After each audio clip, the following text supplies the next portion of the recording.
Hi, good morning, good afternoon, good evening, namaste.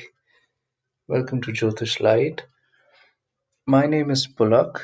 I'm a practitioner and student of Jyotish or Vedic Astrology or the ancient science of astrology in India. As some of you might be aware, I've primarily learned from Sri Mark Poni and he has in turn obviously spent a lot of time with K and Rao, so I'm hoping some of that legacy is something which I'm a part of. Now, I've been into Jyotish for a few years now, and prior to getting into Jyotish, I've also had some exposure to Western astrology, and really the idea of learning Jyotish was to study it more as a science, an interpretive science, which can help us to better understand our life experiences, our patterns, and at the end of the day, our karmas. And obviously, there's a lot of superstition, a lot of myths around the subject. It has been uh, exploited by people to play on people's fears.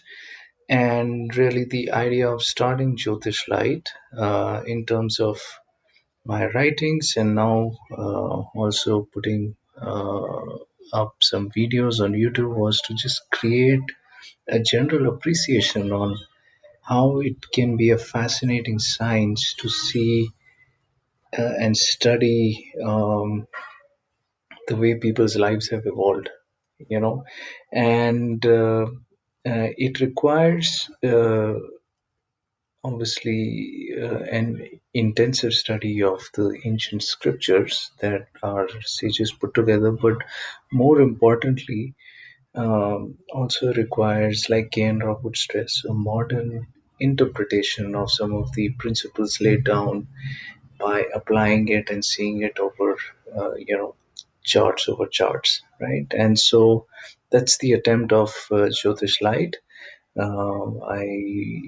It's primarily aimed at people who are wanting to learn the subject but are just overwhelmed with so much of information that's there all around.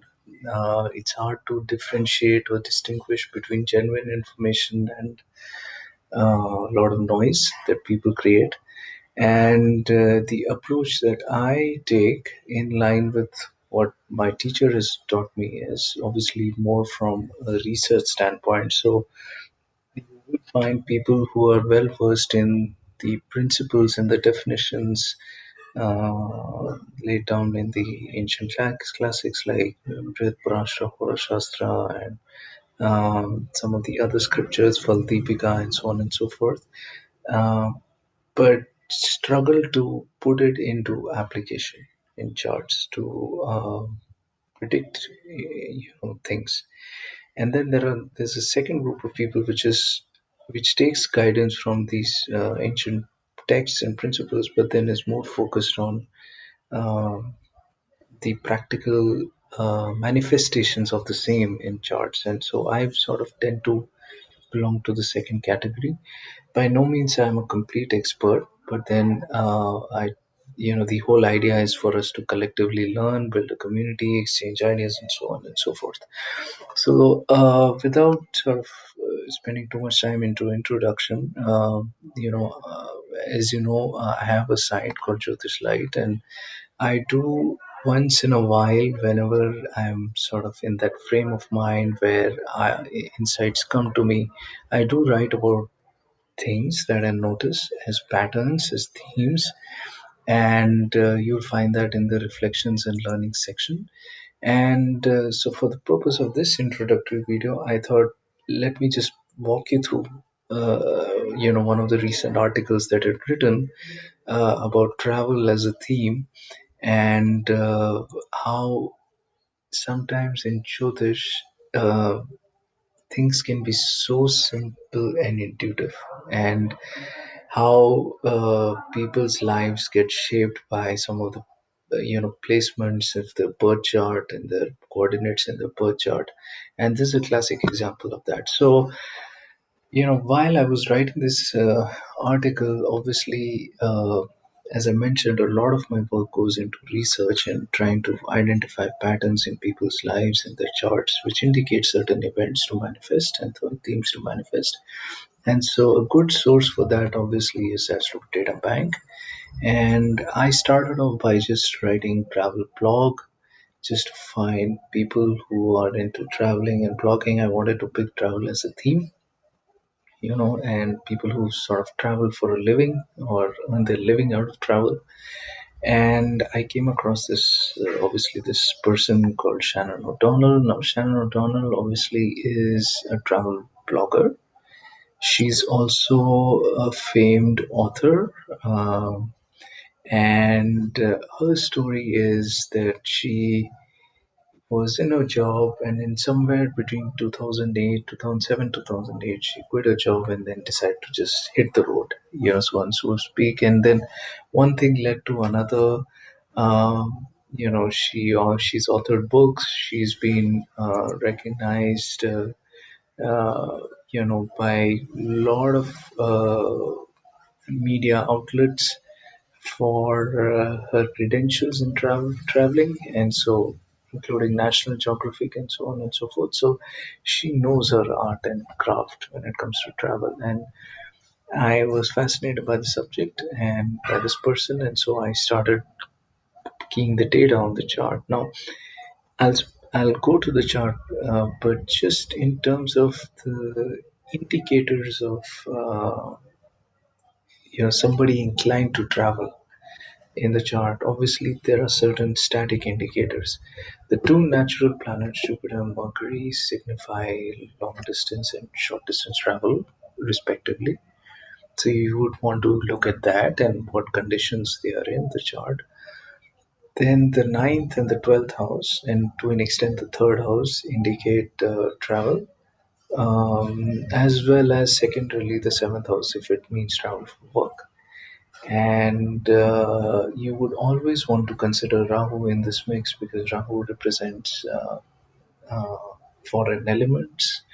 And so, people generally, if they are in the period of Rahu, have noticed that, uh, all things being equal, they tend to have some foreign trips as part of their periods that they're running, right? And then at the end of it, if all this gets connected to the 10th house of career or the lagna, then you know that this is like a constant feature in the chart. And so, let me just quickly go into the chart of Shannon O'Donnell, and I use the software Sri Jyotish Star. You could use any other software. Uh, the layout that I've kept on this screen is pretty simple. You'll see the main bird chart on the left in North Indian and South Indian style. And then I've also put the same chart from the Chandra Lagna because we take Moon as an ascendant quite seriously in Jyotish. And then what you'll see on the rightmost side is obviously the planetary periods that she's running in Vimshottari in Chara, and then just to determine the strength of the planets, we've also put Navamsha. Now it's interesting because the first thing that you see on the birth chart obviously is this concentration of planets in the ninth house, and the ninth lord, which is Jupiter, and which is also the 12th lord, is strong in the ninth house in its own sign in Sagittarius. Mercury, it's along with the third lord of short distance travel, Mercury. Mercury has a source of strength because it is in its own sign in the Ramamsha, and it is with the fifth lord's sun, right? So uh, just uh, just in terms of the planetary configuration, there's a lot of energy in that ninth house, right? And not surprisingly, Um, you know, when she quit her job in 2007, so she started her Jupiter major period, if you see on the top left corner, somewhere in 19 November 1999. And I'm sure this whole Jupiter period would have resulted in travel experiences. But then uh, she quit a job in Jupiter Venus, which was in 2007, right? So let me just move Jupiter Venus here. Now, just in terms of static potential, you see that Jupiter is the ninth lord, and the ninth house can definitely indicate long distance travel, right? And that's the beauty of it, and the simplicity sometimes of it, that this person was running the major period of a planet which is strong in its own sign in the ninth house. And that theme sort of manifested quite strongly.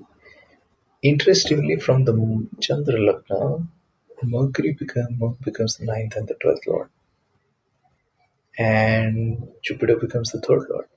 So the tables turn, and again it's the 3-9 axis. So 3-9 axis obviously indicates movement at either short distance, long distance, and that's what is manifested in this person's life. Now, mind you, ninth house could also mean different things, especially with Jupiter being there. It could indicate religion, philosophy, higher learning, teaching.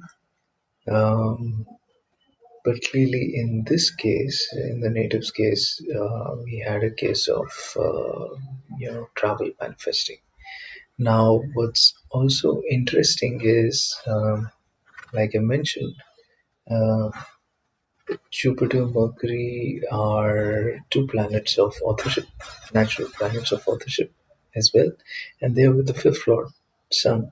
So she's authored a lot of books in this period, in this Jupiter period, and it's just again an indication of how uh, planets show what, and then dashas show when, and how the our lives are in a ways that some of the themes in our life, all the major themes in our life, are set by um, the periods that we are running. Just one final point, and I think this is one concept that you will keep hearing. As we saw, the Jupiter's eligibility to bring about travel, writing, authorship is quite evident, both from the birth lagna and the Chandra lagna. She quit a job in the period of Venus, and you know it's interesting because Venus is in the nakshatra of Jupiter, so obviously there's that connection. Venus partly gave the result of Jupiter. Venus is